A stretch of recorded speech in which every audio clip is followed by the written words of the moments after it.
പുലർച്ചെ 4:10 ആദ്യ വിവാഹം നടന്നു. അതിനുശേഷം തുടർച്ചയായി ഇങ്ങനെ വിവാഹങ്ങൾ ഓരോന്നായി നടന്നുകൊണ്ടിരിക്കുകയാണ്. ഒരു ദമ്പതികൾ വിവാഹം കഴിഞ്ഞിങ്ങനെ ഇറങ്ങിപ്പോകുമ്പോൾ തൊട്ടടുത്ത് പിന്നിൽ അടുത്ത ദമ്പതികൾ അല്ലെങ്കിൽ യുവാക്കൾ വിവാഹത്തിനായി എത്തുന്നു, കപ്പിൾസ് വിവാഹത്തിനായി എത്തുന്നു എന്നുള്ളത് തന്നെയാണ് ഏറ്റവും പ്രത്യേകത. നേരത്തെ സൂചിപ്പിച്ചതുപോലെ തന്നെ 5 സ്ഥിര മണ്ഡപങ്ങൾക്കൊപ്പം 6ാമതൊരു മണ്ഡപം കൂടി തയ്യാറാക്കിക്കൊണ്ടാണ് ഗുരുവായൂർ ദേവസ്വം വിവാഹ ചടങ്ങുകൾക്ക് വേണ്ടിയിട്ടുള്ള സൗകര്യങ്ങളെല്ലാം ഏർപ്പെടുത്തിയിരിക്കുന്നത്.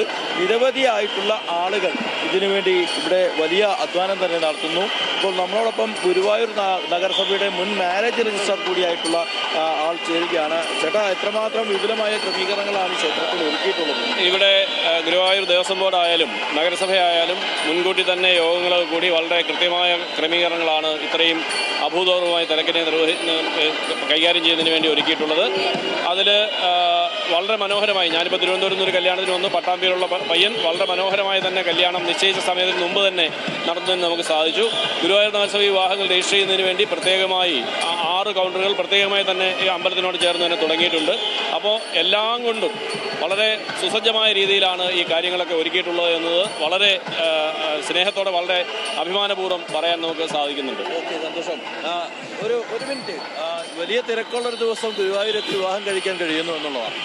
നല്ല തിരക്കായിരുന്നു, കുഴപ്പമില്ലായിരുന്നു. ഭഗവാന്റെ അനുഗ്രഹം കൊണ്ട് വേറെ ബുദ്ധിമുട്ടൊന്നും ഉണ്ടായില്ല. വളരെ വരുന്നത് അടുത്തുനിന്ന് ഇവിടെ മറ്റം ഇവിടെ അടുത്ത് തന്നെയാണ്, തൃശ്ശൂർ ജില്ലയാണ്. വൈഫിൻ്റെ വീട് കാഞ്ഞാണി.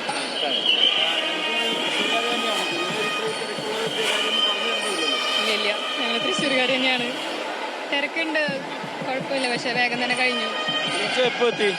ഞങ്ങൾ കുറച്ച് നേരമായിട്ടുള്ളൂ, എത്തിയിട്ട് അരമണിക്കൂറായിട്ടുള്ളൂ. രണ്ടുപേർക്ക് അടിപൊളിയായിട്ടുള്ള വിവാഹ ജീവിത ആശംസകൾ തരുന്നു. ഓക്കെ, ഏതായാലും വലിയ തിരക്ക് തന്നെയാണ് ക്ഷേത്രത്തിൽ അനുഭവപ്പെടുന്നത്. 437 വിവാഹങ്ങളാണ് നമുക്ക് ചുറ്റും. ഇവിടെ വന്നാൽ ഇങ്ങനെ ഏത് കല്യാണം നമ്മൾ നോക്കി നിൽക്കണമെന്നുള്ള ഒരു കൺഫ്യൂഷനിലേക്ക് പോകുന്ന സമയമാണ്. കാരണം ഇങ്ങനെ ഓരോരോ മിനിറ്റിലും, അതായത് പിന്നിൽ ദൃശ്യങ്ങൾ കാണാം, ഓരോരോ മിനിറ്റിലും ഓരോ സ്ഥലത്തു നിന്നും ഇങ്ങനെ നവദമ്പതികൾ ഇങ്ങനെ എത്തുന്നു. അവരോടൊപ്പം അവരുടെ ബന്ധുക്കൾ എത്തുന്നു.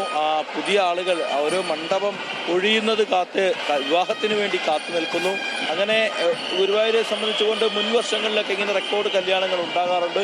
അതിനിയും ഉണ്ടായിക്കൊണ്ടിരിക്കും. പക്ഷേ ശരി, ഇപ്പം നമുക്ക് ഇപ്പൊ ഊഹിക്കാവുന്നതേ ഉള്ളൂ അവിടുത്തെ തിരക്ക് എന്താന്ന്. ഇപ്പം ഈ ഒരു കല്യാണത്തിനൊക്കെ തന്നെ പോകുമ്പോഴത്തേക്കും എന്തൊരു പണിയല്ലേ രാവിലെ ഒരുങ്ങുന്നത്. ഒരു തരം അത് നിൽക്കട്ടെ, അവിടെ ചെന്ന് കഴിഞ്ഞാൽ മറ്റേ ഇടിയും തിരക്കും, പിന്നെ കുറേ മേളവും ഇതെല്ലാം കണ്ട് എനിക്ക് ഞാൻ അങ്ങനെ കല്യാണങ്ങൾക്ക് പോവാറേ ഇല്ല. എനിക്ക് എന്തോ ഒരു മാനസിക പ്രശ്നമാണ് കല്യാണത്തിന് പോകുമ്പോഴത്തേക്കും. പോയിട്ട് പിന്നെ തിരിച്ചു വരുമ്പോഴത്തേക്കും ഒരു ദിവസം അങ്ങ് പോകും ഏതെങ്കിലും കല്യാണത്തിനൊക്കെ പോയാൽ. അതിനേക്കാളും റിസപ്ഷന് പോകുമ്പോഴത്തേക്ക് കുറച്ചും കൂടി നല്ലതാണ്, പെട്ടെന്ന് പോയിട്ടൊക്കെ വരാമല്ലോ. പക്ഷെ കല്യാണത്തിന് പോകുന്ന ഒരു ചടങ്ങാണ്, പ്രത്യേകിച്ച് ഈ ഒരുക്കമൊക്കെ ഒരു വലിയ ചടങ്ങാണ്. അപ്പോൾ അങ്ങനെയൊക്കെ വരുമ്പോഴത്തേക്കും, അതായത് ഞാൻ പറഞ്ഞു വരുന്നത് എന്താണെന്ന് വെച്ചാൽ, ഒരു കല്യാണത്തിന് പോകുമ്പോഴേ ഈ പ്രശ്നമാണ്. അപ്പോൾ അങ്ങനെ വരുമ്പോൾ 450 കല്യാണമുള്ള ഒരു സ്ഥലത്ത് നിൽക്കുമ്പോൾ ഒരു അവസ്ഥ ഊഹിക്കാവുന്നതേ ഉള്ളൂ. അത്രയും തിരക്കാണ്. പക്ഷെ കൊള്ളാം അല്ലേ, രസമല്ലേ, എല്ലാവരും വന്ന് കല്യാണമൊക്കെ കഴിച്ച് പുതിയ ജീവിതത്തിലേക്ക് പോയിട്ട്. അപ്പം ഇന്ന് വിവാഹിതരാകുന്ന എല്ലാ ദമ്പതികൾക്കും ഞങ്ങളുടെ വക ഒരിക്കൽ കൂടി ഹാപ്പി മാരേജ് ലൈഫ്.